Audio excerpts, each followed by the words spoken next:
Essex Business Radio.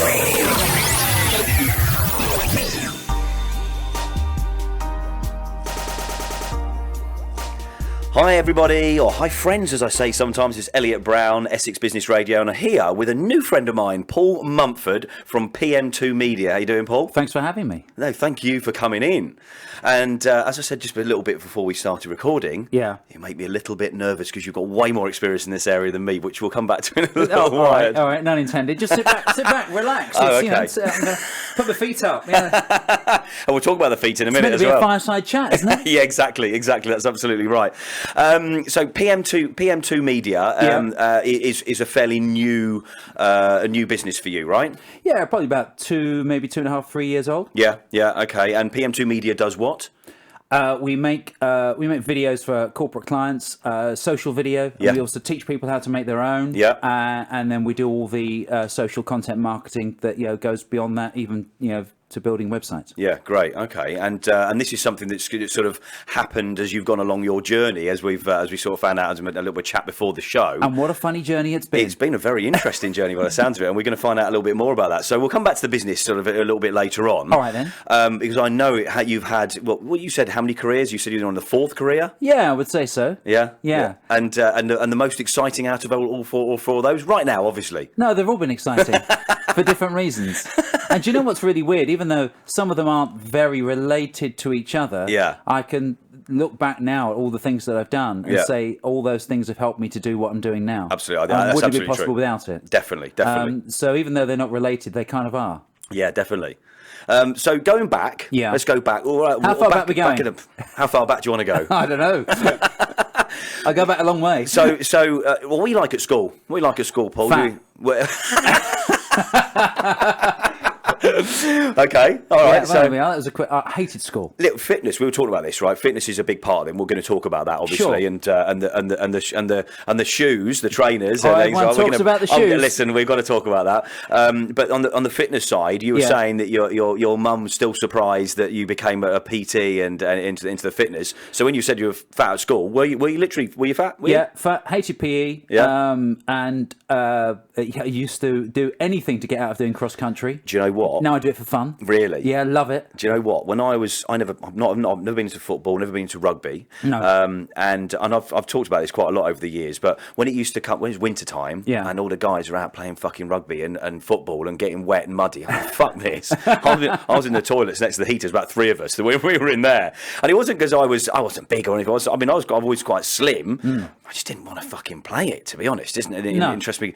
Give me like soft netball with the girls or rounders. Yeah, I'm there. We had two PE teachers, male PE teachers at school.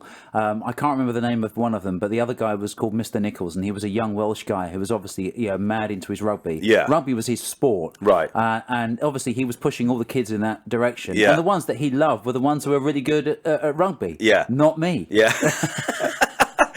So when you left school, what did you do? I wanted to work in radio. Okay, when I was at school. Even then, right? Yeah, okay. I remember. Did you used to have careers? Yeah, the careers advisor come and see you when you were at school. I can't remember. So I remember the meeting. I'm probably off that day. Careers of the wise move. You were right to do that. I tell you. We had this careers advisor come around. What do you want to do for a living, Paul? Yeah. You know, I quite like to work in radio. Right. I was also quite into my music in a very big way. I had a band and stuff and did all those kind of things at school. It was music. You DJ'd as well. Not really as much. No, not really so much then. Right. But I always had a passion. I played around with it. I always had a bit of a fantasy of being in radio. Right. But my careers advisor back then, I mean, this is 1985. I left school, and my careers advisor says, "No, this is not a proper job, Paul. Yeah. Maybe think about doing something more sensible." And the other thing I was really good at was art. Right. So I went to college and did a foundation course to train to be a graphic designer. Oh, did you? Okay. Yeah. Okay. Where'd you go for that? That was Redbridge Tech. So because my birthday is in August, I'm at the... Are you a Leo? I am. Okay. So I'm right at the back of the academic year. Yeah. So when I left school, I was really only 15. Right. And I wanted to go and do a degree course in graphic design. Yeah. But a lot of the colleges weren't accepting me and the unis weren't accepting me because I was too young. Right, okay. Go and do a foundation course, Paul, and come back in a year. Yeah. So I went and did a foundation course. By the end of that year, I'd had enough. I wanted to go out and work. Right. So I just went and did an apprenticeship. Really? Yeah. Okay. So I worked in a printers in East London. initially as something called a composite. Right. So I used to hand select all the type. And do you know the sort of thing I mean? I do, because my sister went to Reigate College of Arts, Yeah. and she was a graphic designer, and she did calligraphy and stuff as Yeah. well. High voller. And I went to, I was really young, and I went to go and stay with her, like over probably a half term or something, right? So we lived in the Midlands. And they did a press, so they had the press and they had the letters and stuff, made my name.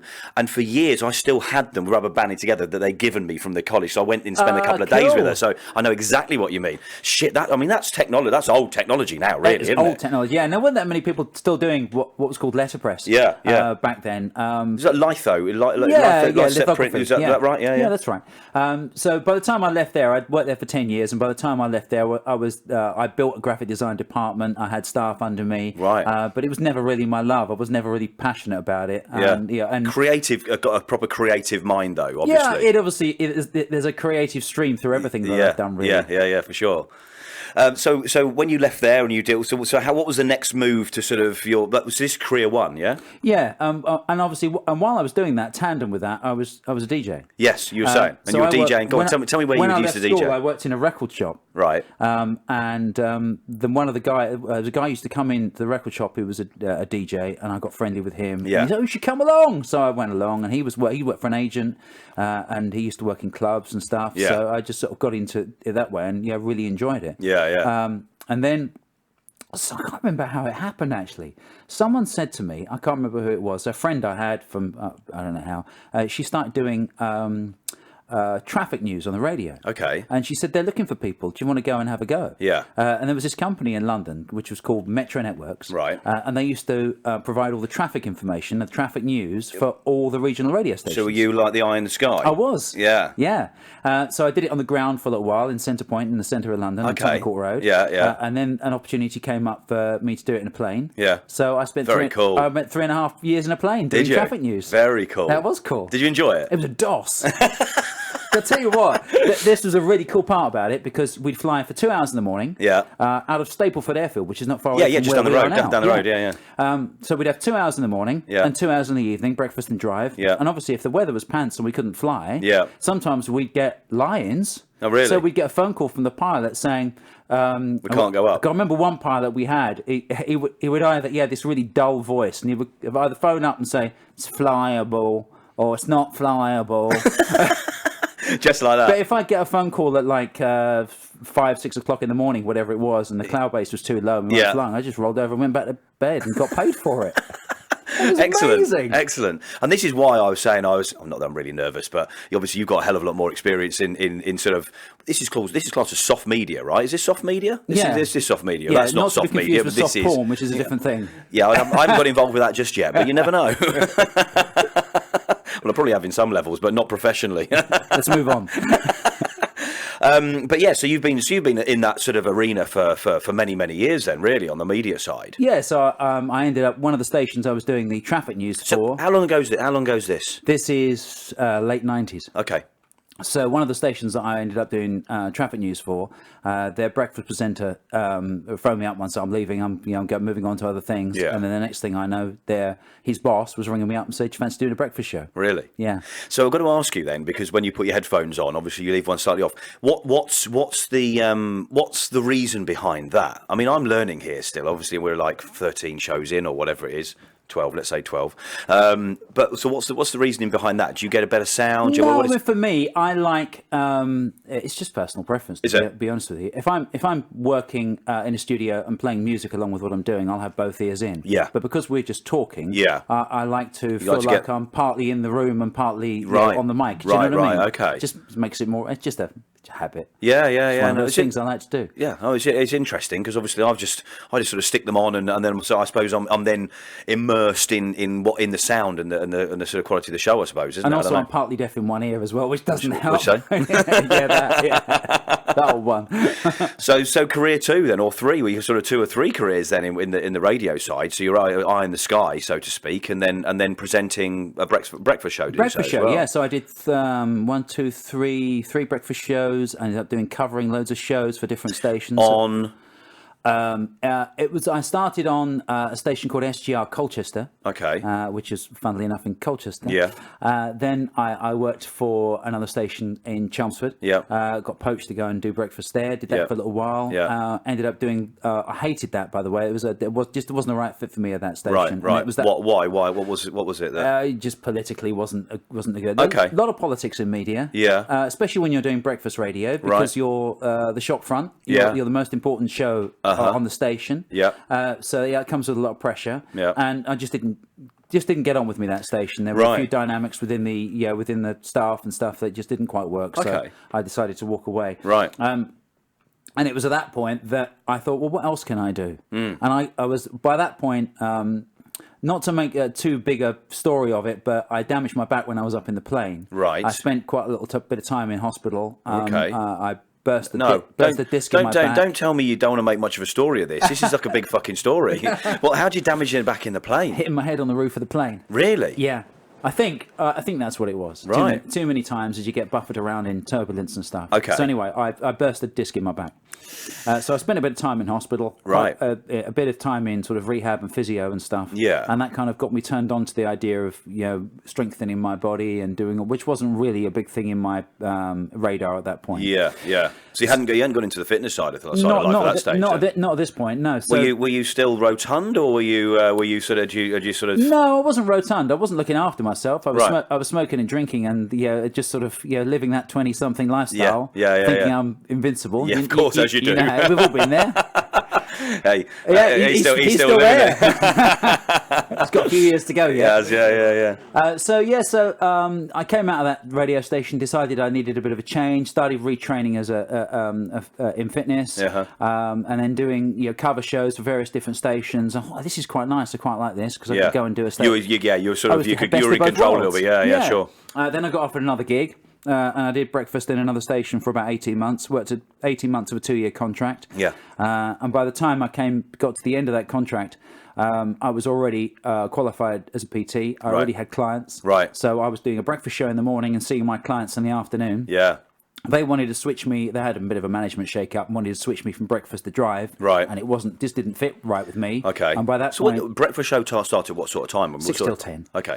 So you're in there at what, like sort of 5:30? Yeah, 5 o'clock in the morning, yeah. Yeah. And not normally walking out the door until... That's not a pleasant time for me. No, it's not. Still not a pleasant time for me. I never get used to that. No, I don't think you will. I had a lot of coffees before I went on air. Yeah, I can well imagine. Yeah. So anyway, and they offered me drive, and drive wasn't right because I had all my clients in the afternoon. And I was contracted for breakfast, so we had to have a bit of a negotiation, if you like, and I walked away. Right, okay.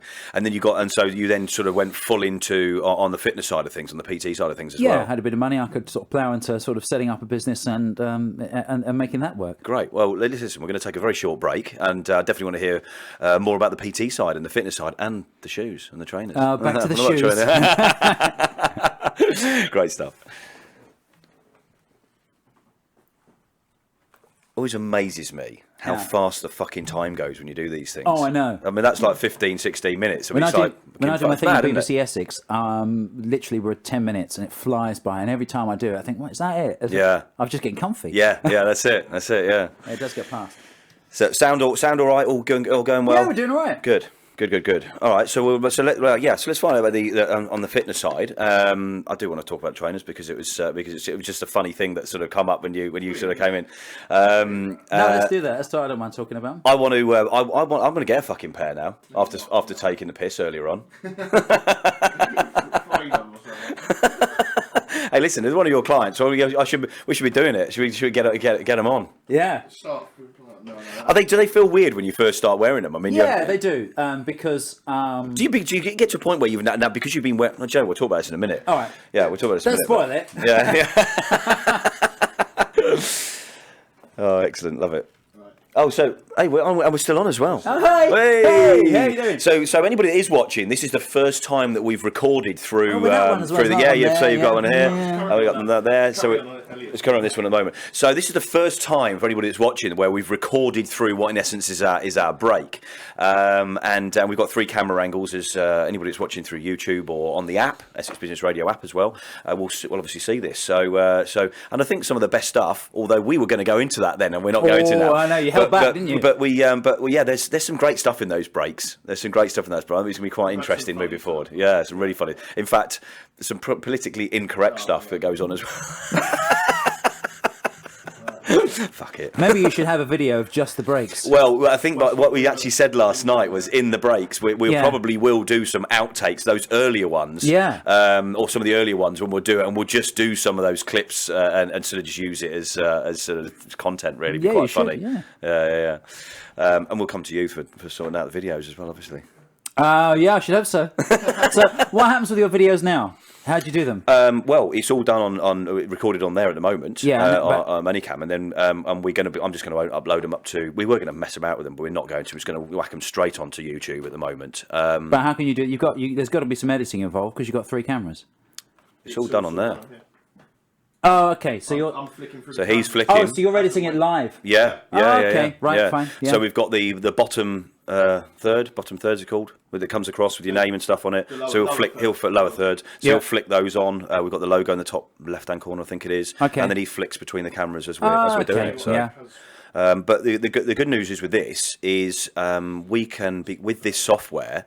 If we want to do any, well, I'm going to do a call-in one. This one of the live ones I'm going to do in the next couple of months is I'm going to get people in the video games industry. Hopefully, I'm going to do a series on it because I was in it for 10 years. Yeah, and it's such a great industry, and it's going to gain a lot of interest as well.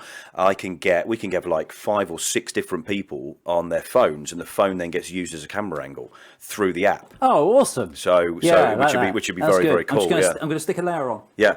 I'm just going to put the top on. Yeah, you cold. And this also looks pretty cool because I've had a wardrobe change. Yeah.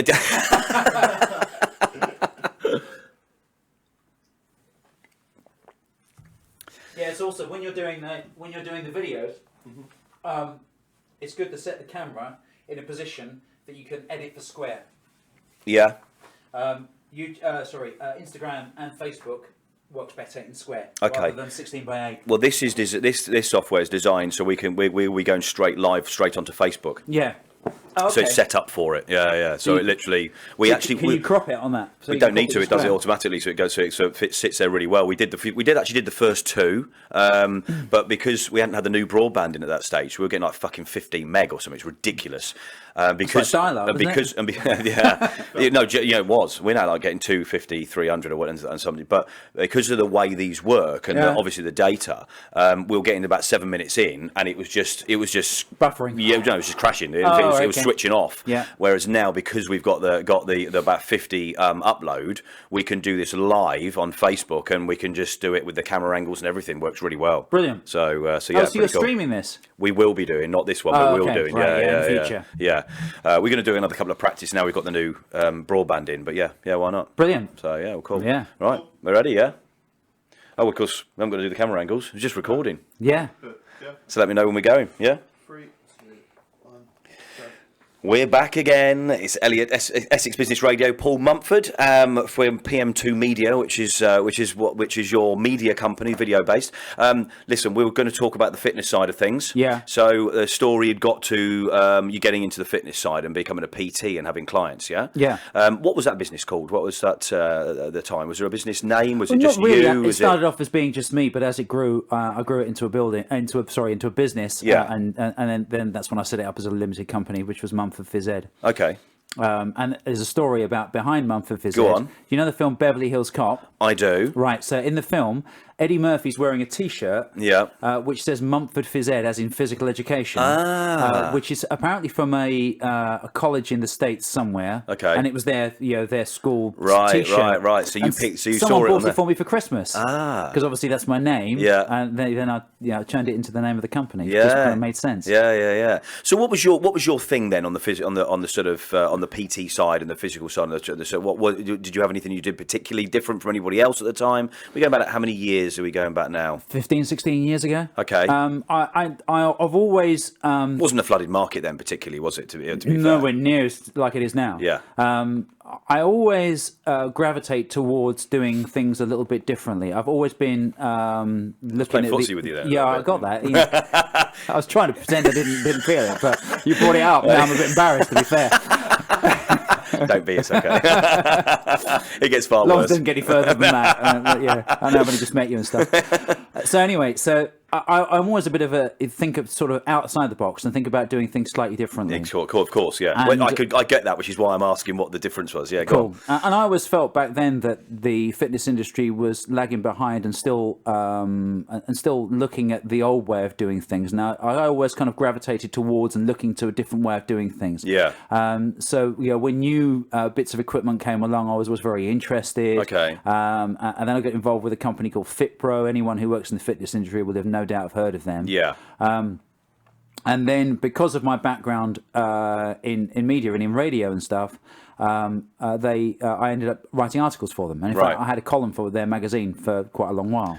Writing. So how did you've gone, audio, writing, how did that sort of come about? Well, I was always kind of creating content for radio. Okay. And so it sort of became... It was a natural progression, really. I can't remember how it came about, to be honest with you. I think it might have been a review article or something on a new bit of kit. I really can't remember how it started. Yeah. But it gravitated towards me writing an article in their magazine. Uh-huh. I had the back page for many years on their magazine. Okay. And that led to me writing for a number of other different fitness magazines, more off-the-shelf magazines. Right, okay. Not top shelf. Okay. Slightly low down. Not those kind of magazines. No, not those kind of... So I did that for a little while, and that was quite fun. Okay. And so did you have like a column, like a pay? I mean, what was... No, I mean, in some of the magazines I was doing sort of all sorts of different things, just whatever they decided they wanted me to go and look at and go and investigate a little bit further. Okay. And I stumbled into Barefoot running. Right. Which is running with no shoes on. I gather that, yeah. It says it's in the tin, really. Thought I'd explain it, So anyway... I don't know how stupid you think our listeners and viewers are, but, carry on. I wasn't thinking of them. But yeah, go on. So, because I was getting a lot of pain when I was running myself. Yeah. And couldn't really work out why. Right. And I just assumed it was to do with my back injury. I was just about to say that. Yeah. Were you getting a lot of pain in your back? Was it sort of knees, back, shin splints? Yeah. I think something called plantar fasciitis, which is a pain underneath of your foot. Really? Yeah. What in the arch? Yes. I don't recommend it. It's not fun. No. So anyway, I was getting all those kind of things. I kind of put it down to my back. Yeah. And I thought, maybe I shouldn't be running, sort of thing. Right. And then I ended up stumbling across this guy called Ken Bob Saxton, who's a barefoot runner, lives in California, been running barefoot for pretty much most of his life. He's in his 60s now. I genuinely never even heard of it. No. So, and it was a bit of an underground thing, and it started to sort of gain traction. There was a book that came out called Born to Run by Christopher McDougall, which was getting quite a lot of press. I've got a weird I think I've heard of it, to be fair. It did become a bestseller. Okay. And it was all about barefoot running and running in a more natural way. Right, and how you don't actually need trainers to run. Okay. And in fact, the theory or the argument was that actually the trainers get in the way. Right. The trainers are what could be causing some of the injuries. Right. Okay. Really? Yeah. I mean, I suppose Essex have made a lot of money out of you going and getting the right types of trainers for your balance and the sort of cushioning and things like that. Yeah. I mean, I suppose is that sort of linked as no. Well, yeah. Fuck, I went off track there.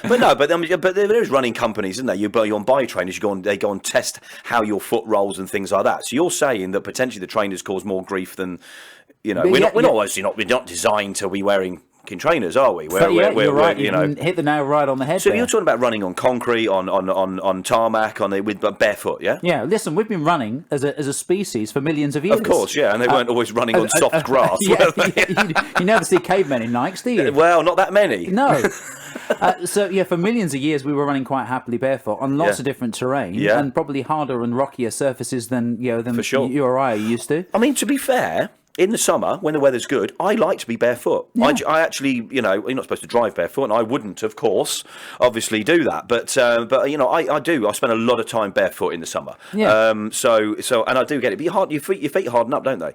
The Yes, they do. So, yeah. and weirdly, you get like a sort of almost like a flat edge to your feet when you're doing that, I find. Not last year, because it was a bit shitty summer, the year before was an incredibly fucking good year, wasn't it? It was great, yeah. Moved here, Paul, it was incredible. And I spent probably 3 months barefoot. And I noticed that there was almost like a flat where I'd been doing that, and create that sort of edge so you have the balance, I suppose, really. Your feet become stronger. You do, yeah. So I sort of get that. Regular running shoes support your feet in a big way. Yeah. And what happens when you support a muscle? It gets weaker. Yeah, for sure. So that's why you have, lots of people have a massive arch support in shoes. Yeah. And of course, supporting that arch means that the muscles in that arch don't have to work. So they become weaker. That's a very good point. And there's also a big part of the picture, which is something called proprioception, which is your sixth sense. Right.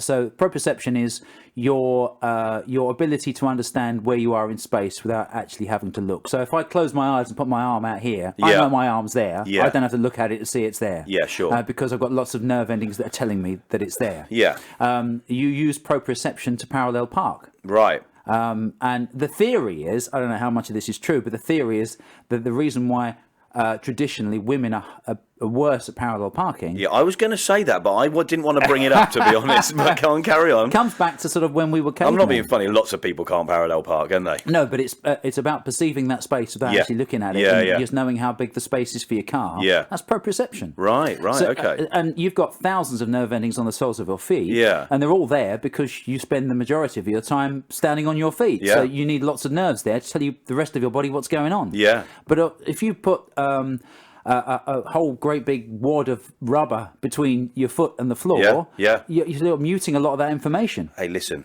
how many fucking people walk around with Uggs, right?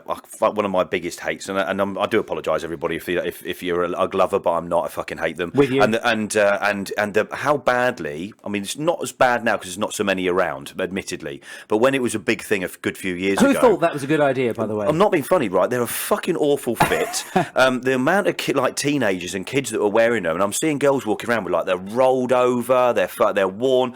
Well, they must be really fucking bad for you, really, aren't they? And they just look fucking awful, to be fair, don't they? It's like slippers for the outside. Yeah. I mean, but they've changed them. Their company's changed. It's an interesting story, in fact, in the way they've changed their company, which we'll come back to another time. But so and bringing it to the foot. I can see where you're going. I can see where you're going. I can see where this is going. Hey, you took it there, to be fair.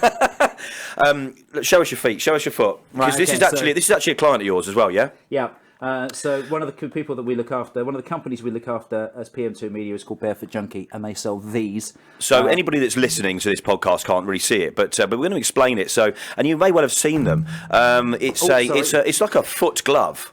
Yeah, it's a. What do you class this as? So it's a shoe. It's a like trainer that has basically got toes and visibly single toes for you to put each toe into. Yeah, so like a glove for your foot. Yeah. So the ones I'm wearing tonight are actually a bit quite thick and supportive, and the ones let's have a look at this. The ones I normally wear are a lot lighter and a lot thinner than this. And the company is Vibram, Italian company. I mean, it's an interesting. It's a very interesting product. I genuinely was taking the piss before you arrived. I'm now seriously. I don't mind hiding these things. But I'm genuinely intrigued now because I can actually see from the way that this is made that must be really fucking good for your foot. Yeah. Yeah, so it's a really interesting. I mean, I've seen Nike ones. I've never seen this, and the Nike ones I don't think are as well made as this, because these look particularly well made. In fact, it's an extension of it's a protection for your foot, so you virtually are barefoot. Bang on. Yeah. Do you want to do the interview? You've done all right. You did better than me.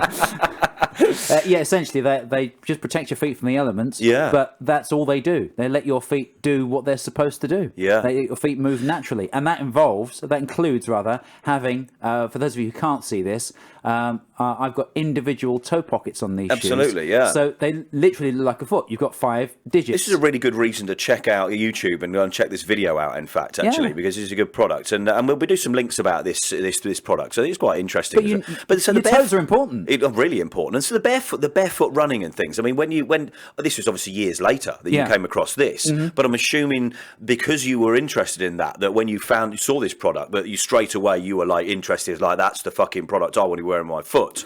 It was more about the principle and about the idea behind barefoot running and the mechanics of it. Yeah. And like I was saying to you before about having all that cushioning on your shoes, because you can't feel the floor, it allows your body to make mistakes. Yeah, yeah. And making mistakes can involve the way you run. Yeah. And you can run in a way that can become injurious. Right. When I had this conversation with Ken Bob Saxton when I interviewed him for that article that I was talking about, and he started talking about how a lot of people run incorrectly, which is why a lot of runners get injured. Yeah, sure. Then, perhaps I maybe think it's a bit of a light bulb moment, to be honest. It made me think, okay, well, this is maybe why I was getting all that pain. Right. And when I retrained and changed how I ran, and started running in Vibrams, it all went away. Did it really? Yep. I'm going to put these back on now. I've got socks to match, by the way. Oh, my God. I'm not being funny, right? I'm going to take the piss out of the socks. You're welcome. It's fine. You just go ahead. But that's really interesting. I wasn't really expecting to talk about that, to be fair, but that is pretty interesting. And I genuinely do want to try this. Doing these shows, I like to learn. Yeah. I never stop learning. And you never know what you're going to learn next. And you don't. And that's the thing. The fun thing about the way that we sort of do this is just having a chat, because... we could talk about the business, and we will do on another podcast. We'll talk in depth, and we'll go over the sort of the difficulties and things like that. But knowing about you and finding out about things like this, we would never have talked about that, would we? But it's funny. It's funny how I've always kind of, for the last maybe 10 years or so, had a relationship with Vibram, which is kind of sort of transformed from just being an enthusiast and a lover of the shoes to actually end up sort of marketing the shoes. So it's amazing when you do have a passion for something. It's amazing how that can start turn into something, though, isn't it? I find. Listen, that's something I always say in business to anyone who is running a business. That the first rule of thumb is do something you love. If you're not passionate about it, you ain't going to win. You're not, and it's a lot more difficult to earn money out of it as well. I find, to be honest. Yeah. Oh, good. Well, look, we're going to come back. Another quick little break. Okay. I'm going to have a little top up of water, and we'll be back in a moment. All right. I'm going to have a little top up. You're okay? Yeah, I'm good, thank you. Let me ease up this way. Yeah, those shoes are definitely special. Yeah. Yeah, I love them.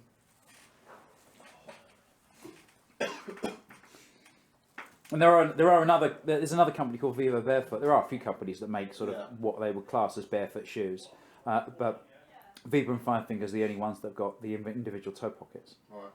And that's really useful when you're running. Look like sort of half of it's 50-50, isn't it? Nike ones or something. Yeah, they did do that for a little while. I'm not quite sure they still do that. No. They were always a bit funky.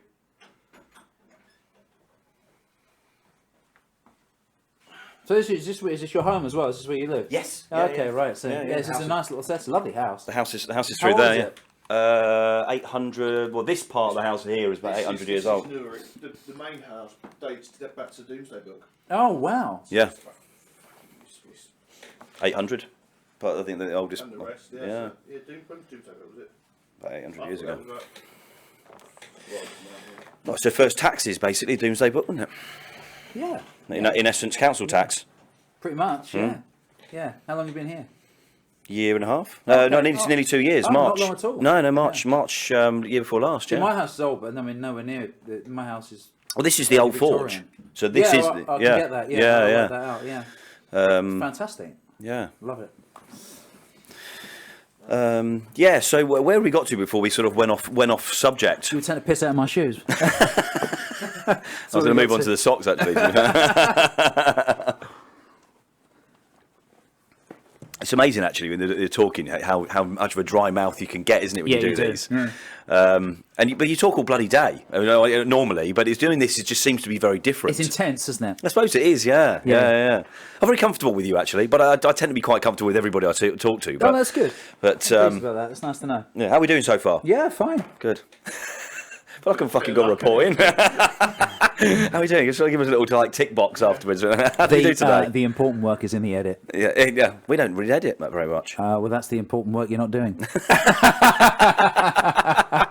No, genuinely, we don't do. We literally don't do any. We don't take out the ums and the ahs, and we don't do any of it. We keep it very natural. No, I don't think you should do that.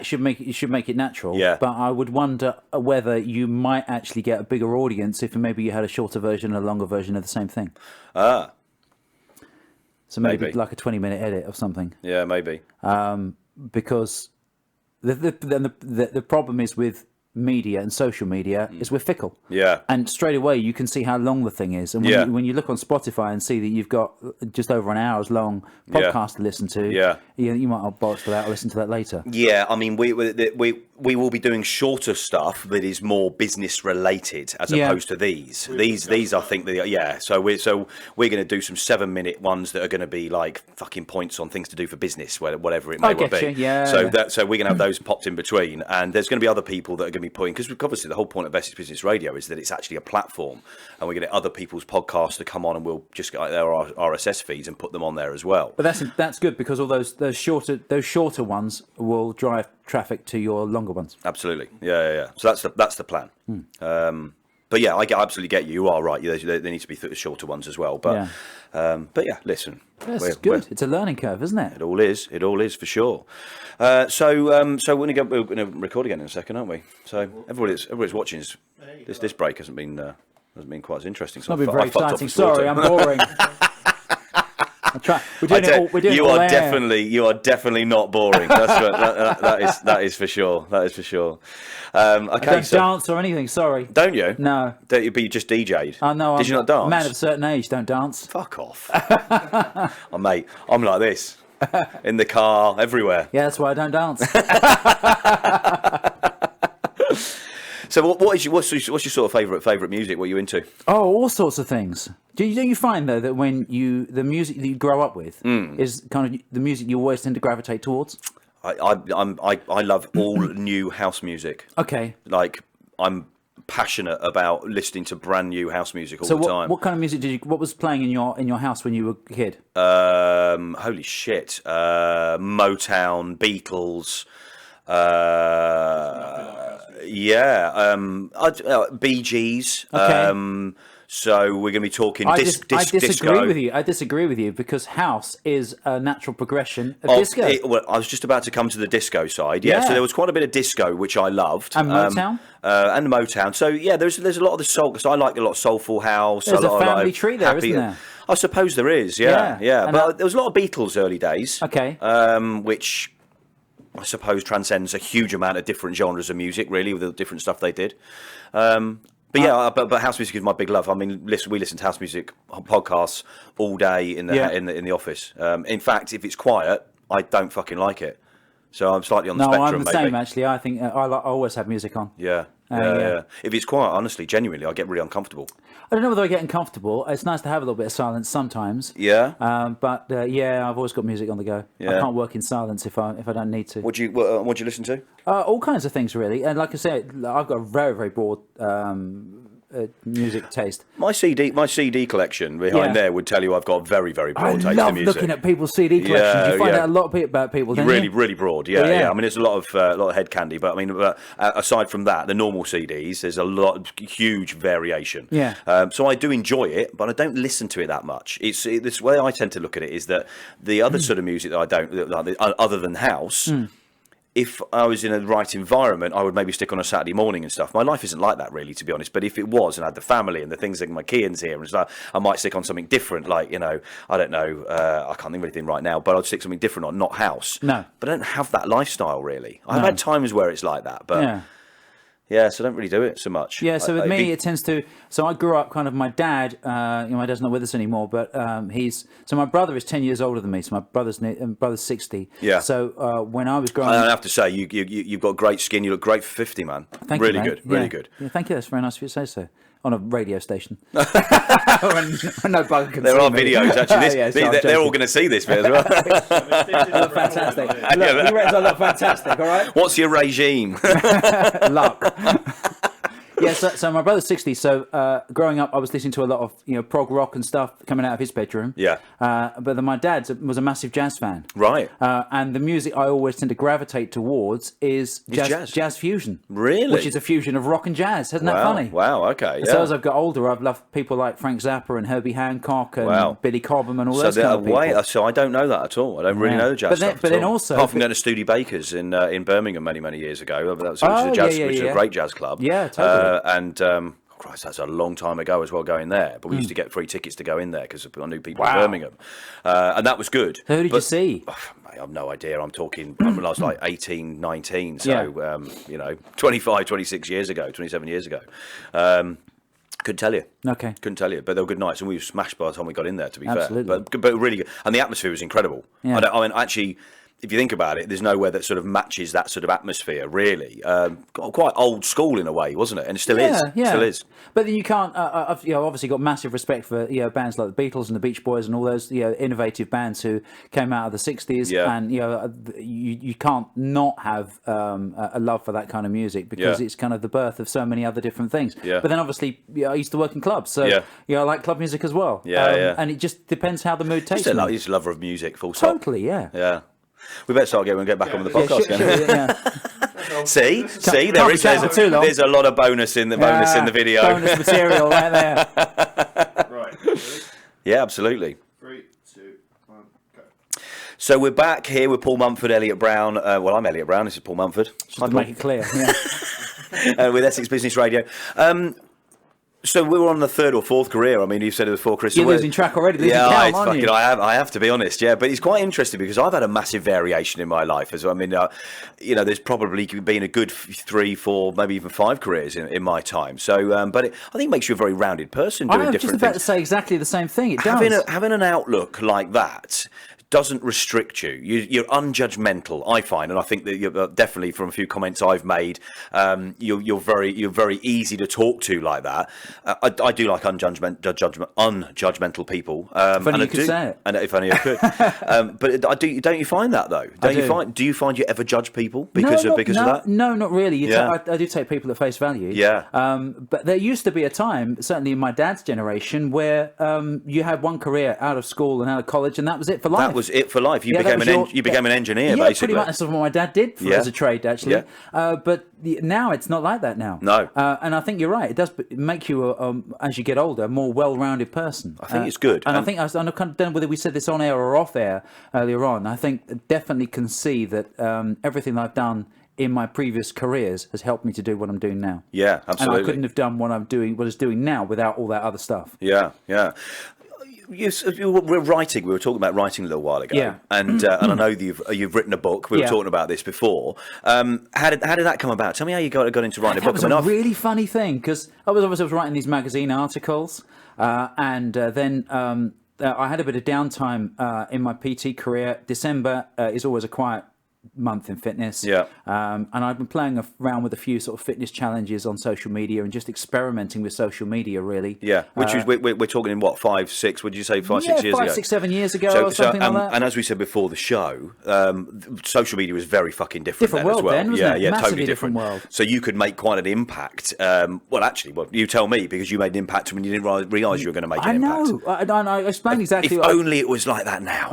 Go on, tell us. It is, but it's just different now. Yeah. But so essentially what I did, I was out running one morning, right? And I thought, because I love going out running on a Sunday morning. Yeah. And I like the isolation of it because I get a lot of great ideas when I'm out running. Okay. Okay. It's a good thinking time. Barefoot? It's almost meditative. You don't need to, is it barefoot? Do you go out in these? One or the other. Okay. But yeah, it's good. It's almost meditative. I'm so intrigued by this barefoot stuff. I really am. But go on, sorry, carry on. Right. So anyway, I was out running one morning and I thought I love running on my own, but at the same time, it's nice to share. Yeah. So when I got home, I just randomly, without really giving it any thought, thought I'm going to run 30 miles over the next month. I'm going to call it 30 miles in May or something like that with a hashtag. This is on Twitter. Yeah. If anyone wants to do it with me, then just jump on board, use the hashtag. And I can see where you're running. You can see where I'm running. Yeah. And as the month progressed, I was getting people all over the world sending me these pictures of these places far more exotic than Essex,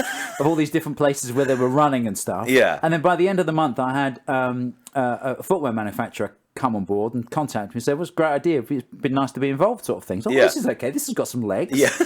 So excuse the pun.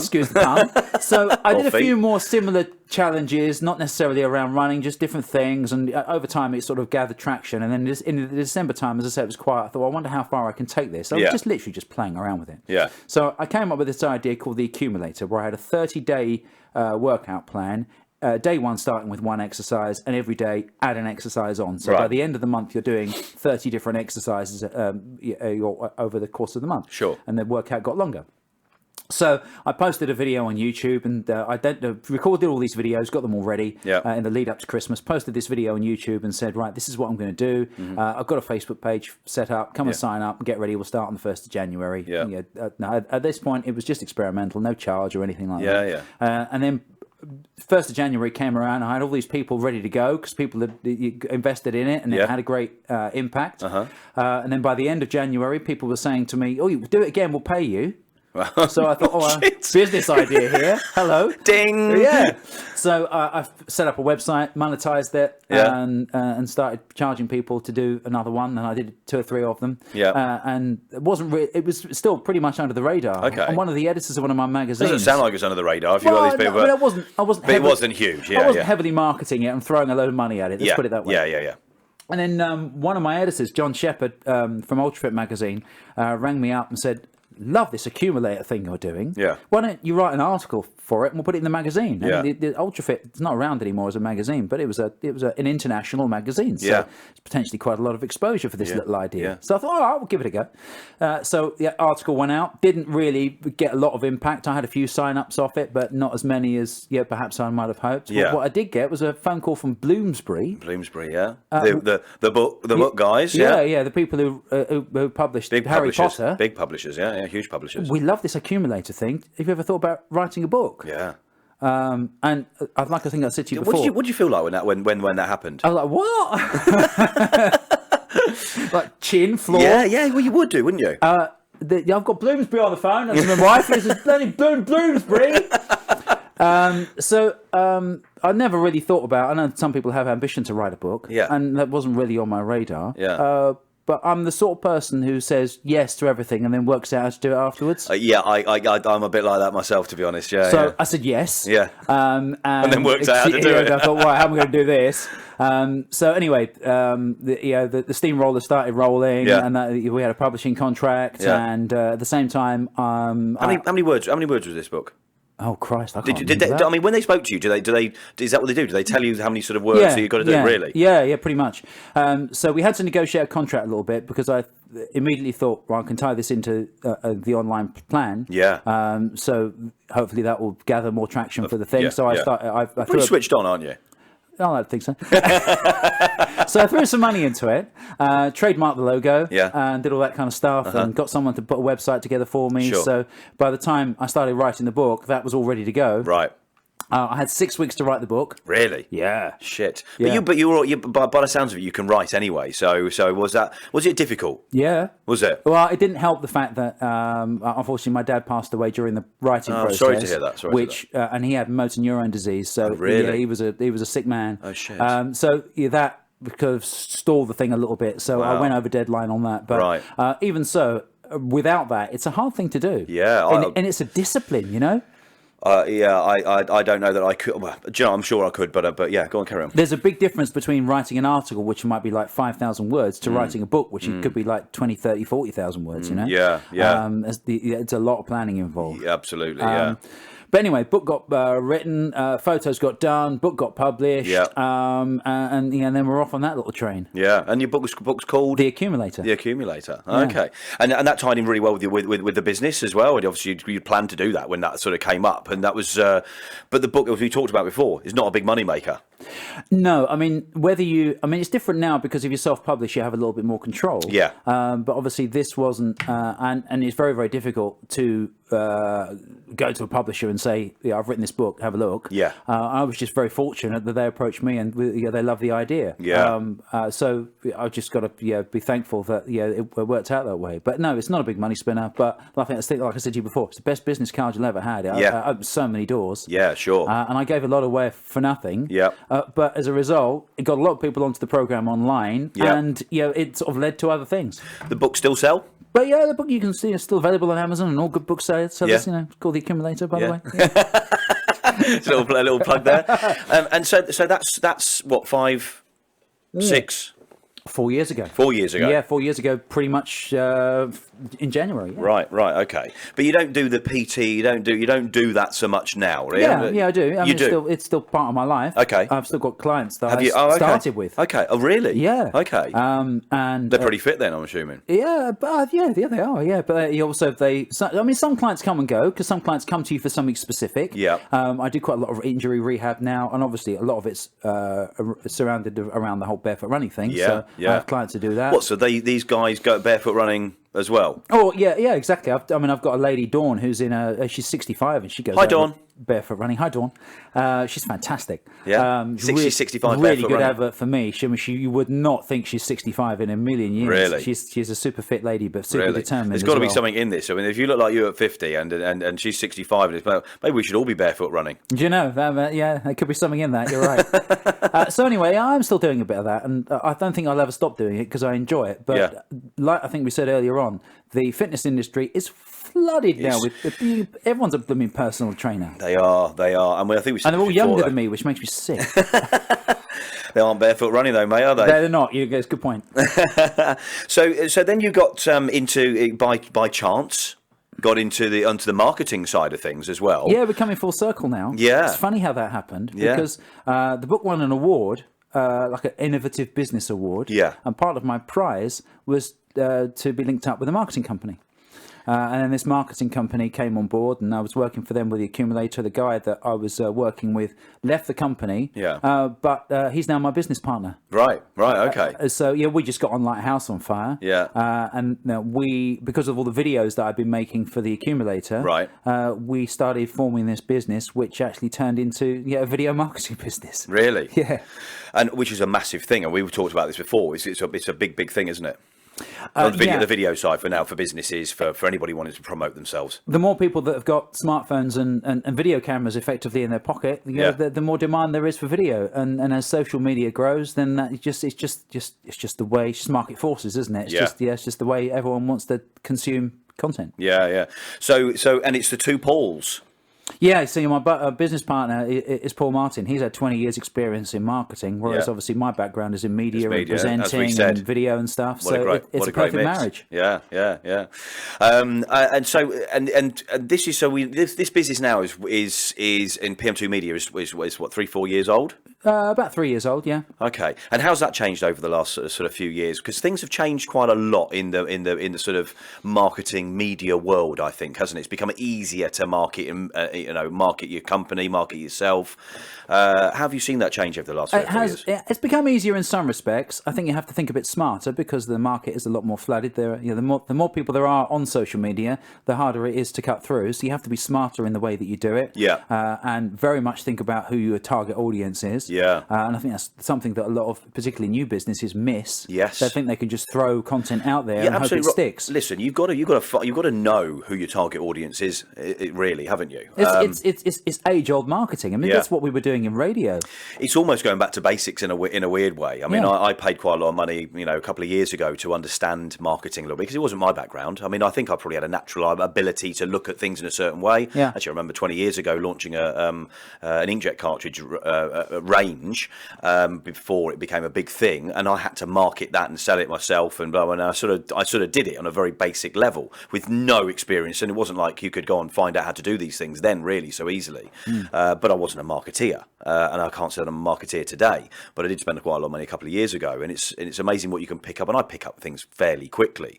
But you've got 20 years experience in media, and Paul's got 20 years experience on the marketing side, so as I said, it's a great mix, isn't it? Yeah, and everything that you can see around me, those people who can actually see what we're doing here, everyone you can see around me has been marketed. Yeah, absolutely, everything. So marketing is everywhere, you can't ignore it. Yeah. And everything is tailored towards a particular audience. Yeah. To make it attractive to a certain demographic. I mean, sales for years was a big thing. Now, without marketing, sales is very, very difficult to do. I think on it's a changed normal a level, bit. it's changed. It's not. The days are gone when people used to knock on your door and say, "Do you want to buy a Hoover?" That doesn't happen anymore. I've got a funny feeling that there are a few things going back to doing the basics again on the sales side. I know a few people that are going back to doing that sort of the standard selling again, because there's a lot of noise on the sort of, let's say, the social media side, and a lot of people it's almost like a junk mail type of affair now with sort of email marketing, and I'm sure you can probably tell me a little bit more about why you can do it in a different way, but we'll come back to that maybe. I think it depends on the product or the service. Yeah. If you're selling a service, you're selling a person. Yes. You're not selling a product. Yeah. Like a hard sort of plastic product or whatever it may be. Yeah. So in order to sell a person, you need to develop an element of trust. Yeah. Because people are buying into you as a person. Absolutely. Yeah. So I don't think you can successfully do that whole here's a flyer. Come and do some personal training with me. We do this because we're saying we do it. You have to have a relationship, I think, first, and I think that's probably where content marketing really sort of comes into its own. I can see an element. I can see what you're saying there with products. Then maybe the direct advertising might have its place. Yeah. But certainly for a service, if you're like an osteopath or something, then you've got to have an element of trust there. Yeah, for sure, definitely. Well, let's come back to that in a little while. We're going to get the last quick break, and let's cover the business in a little while. Okay. All right. How are we doing on time? In regards to the flight, well, apparently it's just landed. Has it? Yeah. What? Oh, okay. That's right. I don't remember that one. Apparently, Grandma's just texted me. That's why I was on there. They've arranged for a taxi to pick him up now. Oh, really? Okay. All right. Oh, did you have to be somewhere else? No, that's right. It's fine. It was due in about an hour's time. It's coming so early. Oh, wow. That's unusual. It's really unusual. Really? Yeah. It left 25 minutes early. When does that ever Well, happen? that never happens. Actually, no, 20 minutes early it left. It was due to leave at 16:55 that time. Wow. Do you know what I'm going to do? Yeah, for a wee. No, I'm going to look at your CD. Oh, are you? Yeah. Have a look. Pull the whiteboard out if you like. Oh, so what have we got here? This is Elliot's CD collection. This is my right CD here. collection. Dido. I think everyone fancied her a little bit. Yeah, they did. Yeah. Oh, this is a great. Is that No Angel? Oh no, the other one. All right, it's still good. Nothing but #1 love songs. Do you want to tell us about that? Yeah, that wasn't mine. That must have been taken. It's an ex-girlfriend that's left that behind. Bollocks. Zootons. Yeah, Valerie. Yeah, that was an interesting album. Oh look, that's definitely an ex-girlfriend. It's definitely an ex-girlfriend. You've picked the worst fucking pile. No, I beg to differ.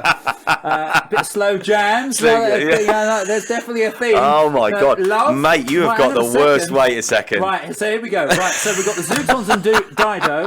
Have you got the right camera on? You've got the right camera on. Oh, it's on the top one, is it? We've got a bit of Kasabian. Yeah. Oh, I love one of my favourite albums of all time. Good call, mate. Great Amazing album. They were a good band in there. Yeah. Pussycat Dolls. Yeah, well, you know.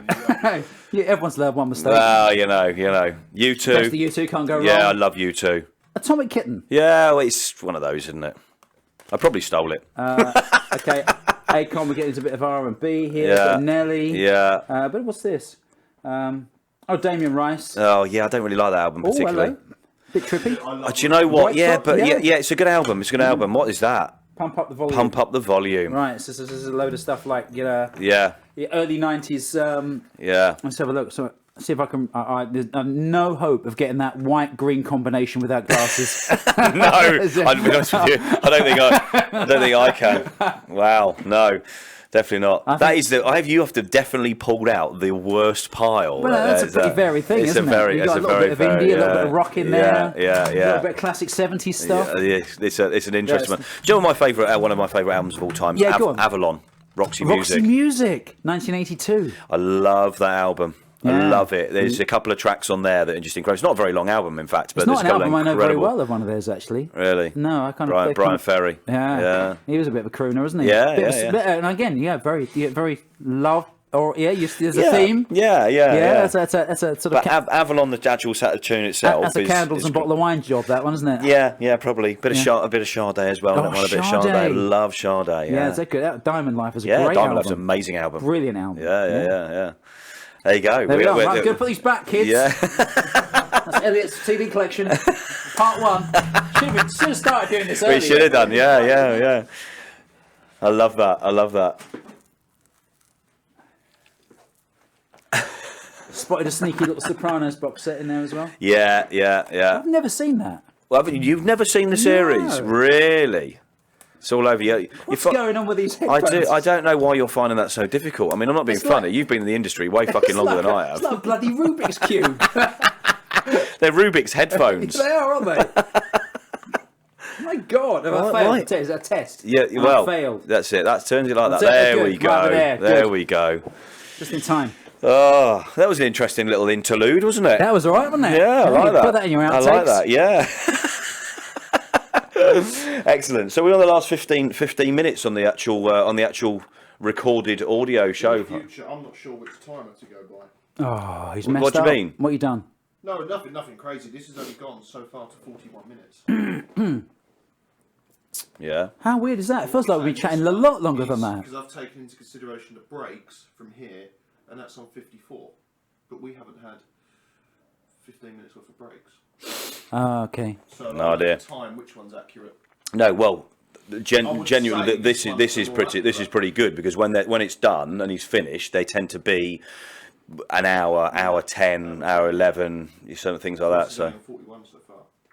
So what? Only on 41. Okay. Well, let's do this shit. Yeah. Let's with the Lillettes. Oh, it's Cards Against Humanity time. Yeah, isn't we're it? going to do this as well. Love it. Obviously, we've people still on the video here, so and the cards. I explain this every time, and we're hoping that Cards Against Humanity may contact us I've got at some a bit of sneeze stage. brewing. Have you? Yeah, I'm hoping I'm going to swallow it, but we'll see how we go. You're going to swallow a sneeze? I've never heard that before. You know, when it comes out, it gets to about there, and then it goes, and then it's up here for about 10 minutes. Makes your eyes water, and then it pops out again. That's an interesting, very interesting. It's the story of a sneeze right there. We have covered some subjects this evening, haven't we? That's all right. I love that. Varied. I absolutely love that. Yeah, we're definitely going to cover Cards Against Humanity. It's gone now, by the way. What? Sneeze. Oh, is it? Yeah. Have you swallowed it? Yeah. Well, whenever you're ready, Joel. Right, 3, 2, 1.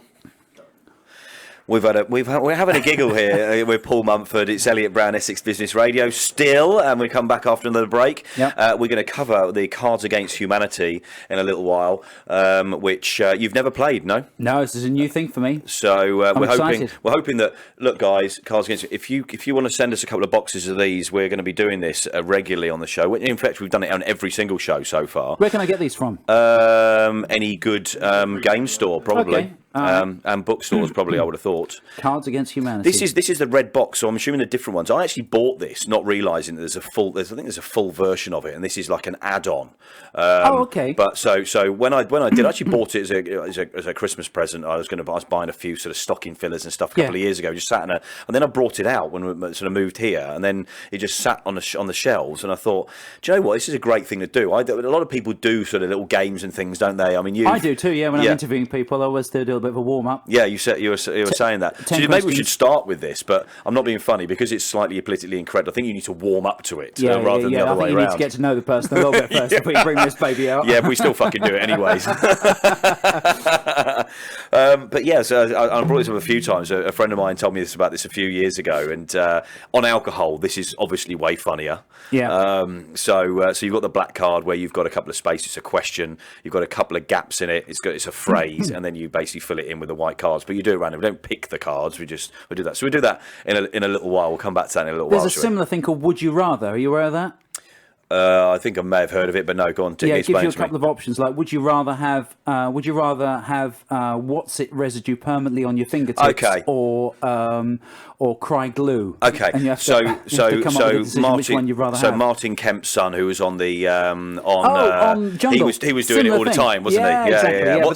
What's his name? Roman Kemp. Yeah. There was a series of books came out years ago. I know he always listens.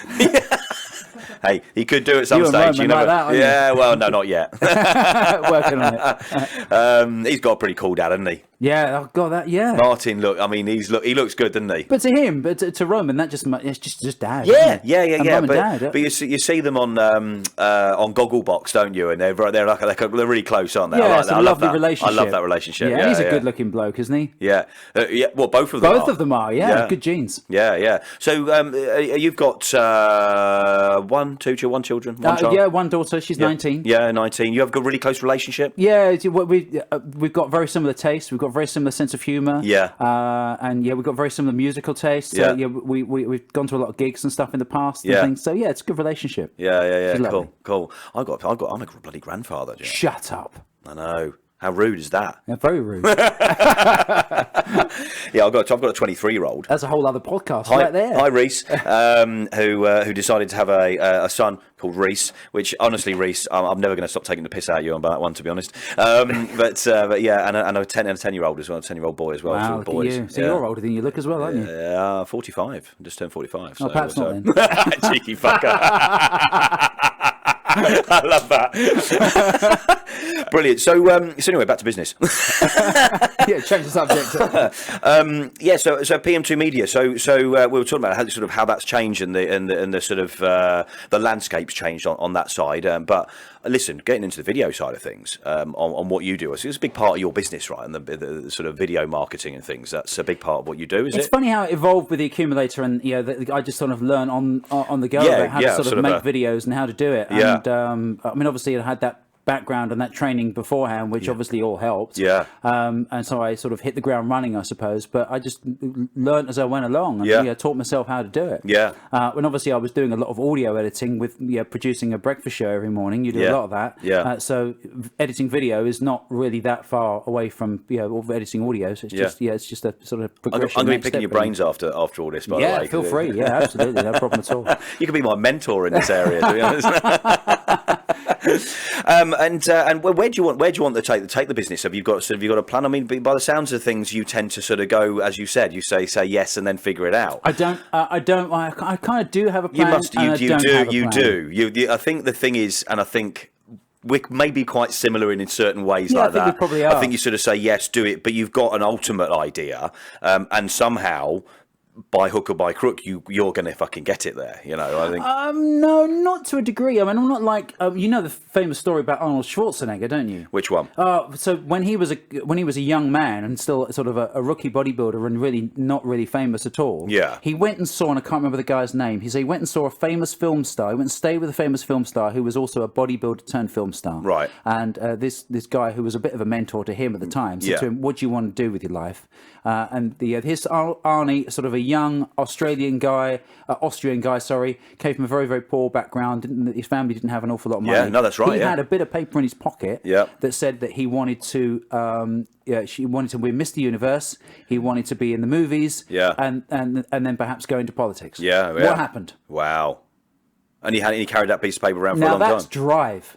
That's incredible. That's amazing. I have seen stuff about him when he said he sort of focuses and does it, and that's when he just goes for it. Massive respect for the guy. I mean, I'm not a bodybuilding fan. I don't know that I'm that focused. A bit like yourself. No, I don't know that all. I have that. No. I didn't look at when I was back doing graphic design. I didn't say, right, in another 30 years' time, I'm going to be making videos for a living. And he can be coming on Essex Business Radio. Yeah, exactly. No, that certainly was not my radar. Definitely not. I don't think it was on anybody's radar, to be honest. No. So yeah, I do have a little an idea, but it's not a long-term plan. I mean, I'm 50 now. I don't know what I'm going to be doing when I'm 60. Yeah. I don't think I'm going to retire. No. Because I just love what I do. Yeah, sure. And I think that's always been my big philosophy. And it's like we mentioned about this earlier on, is I've always managed to turn a hobby into a career. Yeah. So for me, I'm never really working. Right. Yeah. And that's the best way to be as well, isn't it? Totally. And and when you do that, and you always turn a passion into something that makes you money. Yeah. You never really see it as a job. It's never. Who was I listening to? So I was listening to a podcast, or watching a video or something talking about how some people strive for Fridays and hate Mondays. Okay. Right. Okay. I know, what a horrible way to live. Yeah. Living for the weekend. I don't really see a weekend. In fact, life isn't really like that for me. I mean, we were talking about stuff, Saturday mornings. It's just be honest. Dubai probably works better the way they work for me and my mind, because they really only have like 1.5 days, don't they? And it's not really, they don't really switch off. They just work all the time. And I quite sort of like that. I don't really see Sunday as the end of the week or the beginning of the week. It's just a day, isn't it? Yeah, so I just love doing what I do, and if it puts a roof over my head and buys me a nice car and and pays my mortgage, then they're great. I'm not materialistic particularly. No. I have the things I love. But I don't want tons of stuff. As long as I'm comfortable, I've got a book and a bit of music on the go. I'm happy. What do you like to do in your spare time? Is there anything particular? Have you got like a sort of apart from obviously barefoot running, but do you have anything else that you do that is sort of a passion of yours or anything like that? Not really. I mean, because I don't. Well, no, I don't either. Because it's weird, isn't it? Everything I do, it's not. I don't. It's you not, enjoy it's not, what you do it's anyway. Not work and play for me. It's all. It's a bit of a mishmash of both. I think you're right. I think maybe because of the sort of people that we are and what we do, and the sort of people maybe that gravitate towards us, I find this a lot. I don't know that many people with pastimes. No. Actually, I don't know anybody with pastimes. I mean, listen. Snowboarding is a thing, and I haven't done it for 10 years, but I fucking love it. Okay. It's one of the few things that genuinely makes me feel excited. Brilliant. Great. But I don't get to do it enough, and I keep promising every year I'm going to do it, and I don't do it. Okay. Do you board or ski or anything like that? No, I don't. It's never I've never done, and it's something we should fucking do it barefoot. Yeah, we should. Now, that would be interesting. No, I tell you what we should do. You should do it barefoot, and I should just stand there with a pint and watch you do it. Watching and laughing. Piss myself. Look at that nutter. Drinking Glühwein or something. That's what we should do. No, a lot of people have said to me that I'd quite enjoy it, and I'm sure I would, but it's just never sort of happened. Yeah, it might do one day. Yeah. Hey, you're young. We're all young still, aren't we? Plenty of life in me yet. Listen, let's have a little play of this, right? So I'm going to pass you over that. I mean, they've been shuffled, so you can either pick randomly or shuffle it again. But yeah, go for right. So the black. For anybody that's obviously not watching and only listening to this, and maybe this is the first. Again. So you've got a pack of black cards, okay? And in the black cards are either a question or a phrase with spaces in it, and it will be some random phrase. So let's just you do one of these as an example. You can do if you want to. Right, so this card says. Fuck me. Here's the presenter comes out and you right now. Go on, you do it. A remarkable new study shows that chimps have evolved their own primitive version of. And then there's a space. Right. Okay. So then I would have to. So then what you do is you've got a pack of white cards. Right. So you'll pick out a random white card, not choosing any particular one because obviously you wouldn't want to do that. Wouldn't want to do that. Whatever the white card is, and you fill in the and gap that's the blank. with that. Right. Yeah. Okay. Yeah. So there we go. We've explained that pretty well. That was good. Well done. Not bad. It's like you've been doing this a little while. You ever thought about doing this for a living? Nah. That's a good idea. I don't think we'll make any money out of it, to be honest. So here's what I've got. Yeah. Doctor, you've gone too far. Yeah. The human body wasn't meant to withstand that amount of... Yeah. Oh, go on. Here we go. What we got? The entire internet. What's the chances of that? The internet coming up. That's spooky. There we go. Joel, you're gonna join in. Joel's producing the show. Hello, everyone. That wasn't as funny as I'd hoped. Actually, No. I feel a bit let down by that. Fucking Some shit. of them are Whose idea was it? this? It was shit. That was, to be honest. Pile of cack. Right, go on. What you got? So am I picking out the white card for No, you, Joel? but well, it doesn't matter. You can pick one randomly for him. Yeah, I'm going to pick the best one. Ah, sick. I just saw this skater do a 720 kickflip into... All my friends. I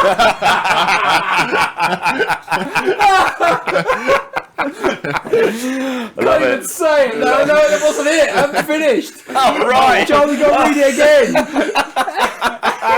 Go on, read it. No, read it again. You got the black card again. I'm going to try and do it without pissing myself. Ah, sick. I just saw this skater do a 720 kickflip into... All my friends dying. All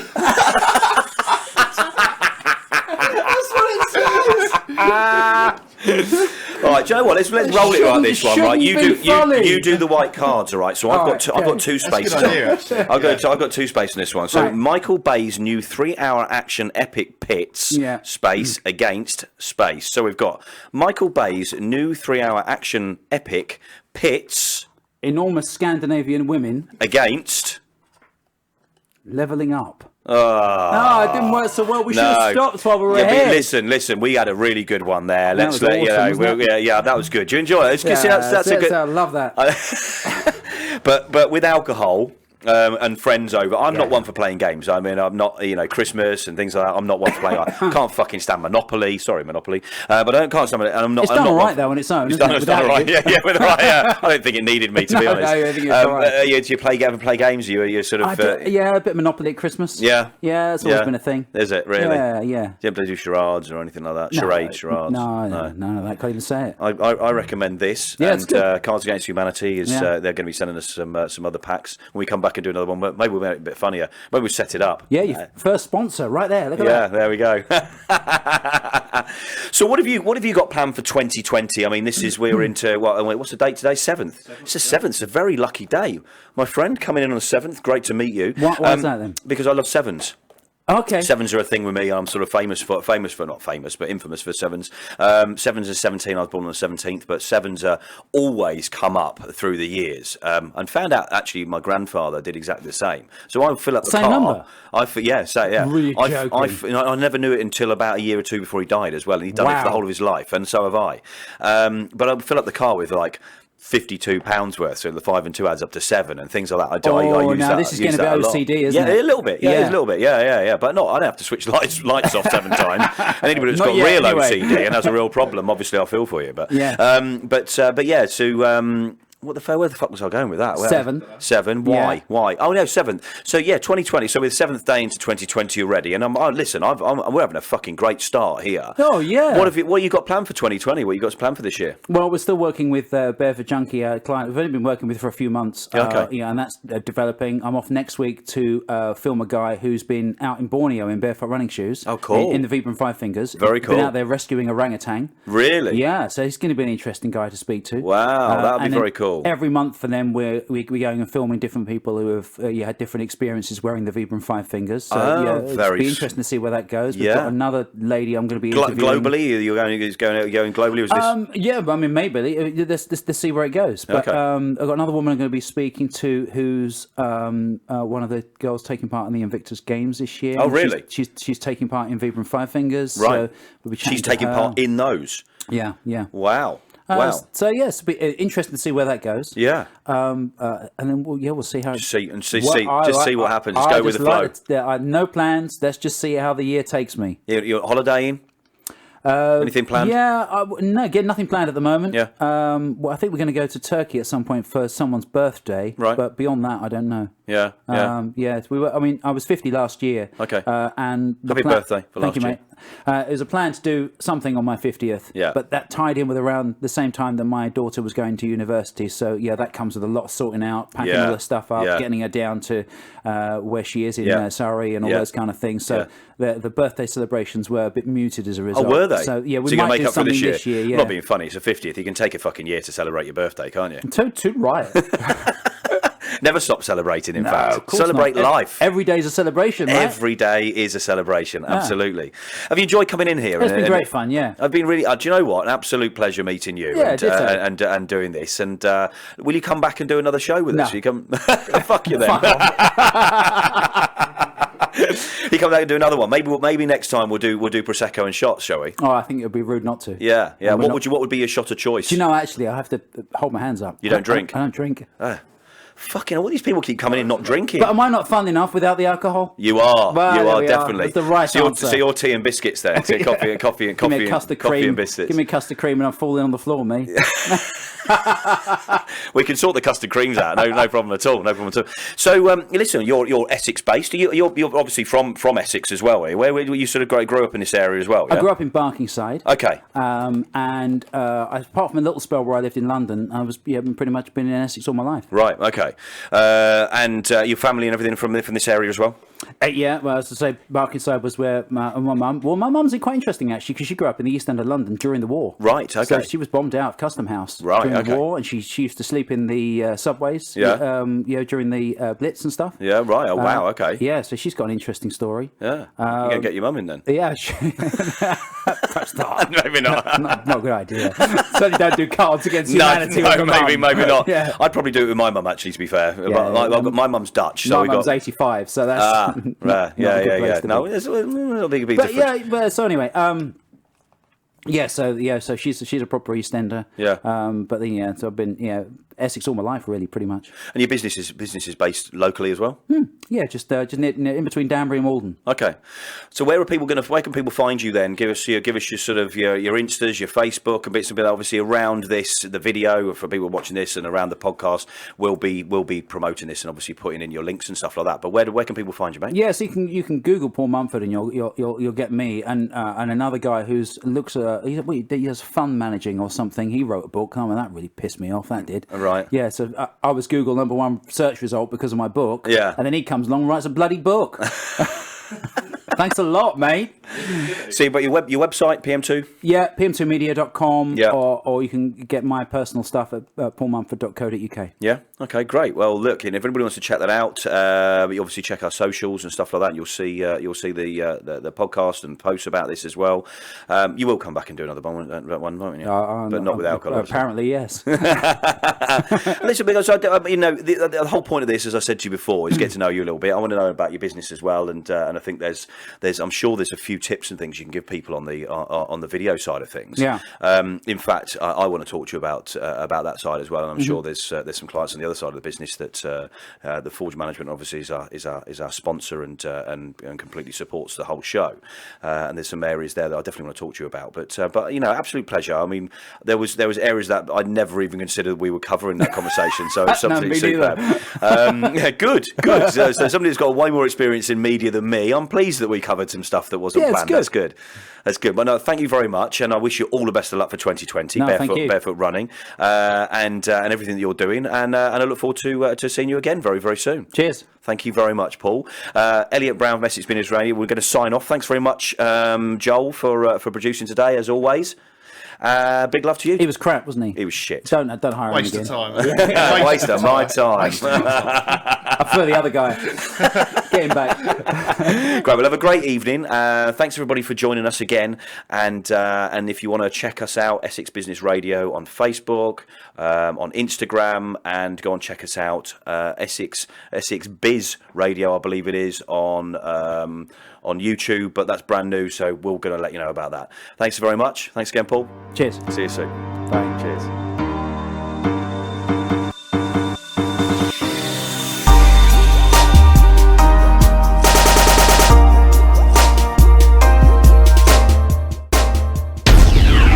You've been listening to Essex Business Radio with your host, Elliot Browne.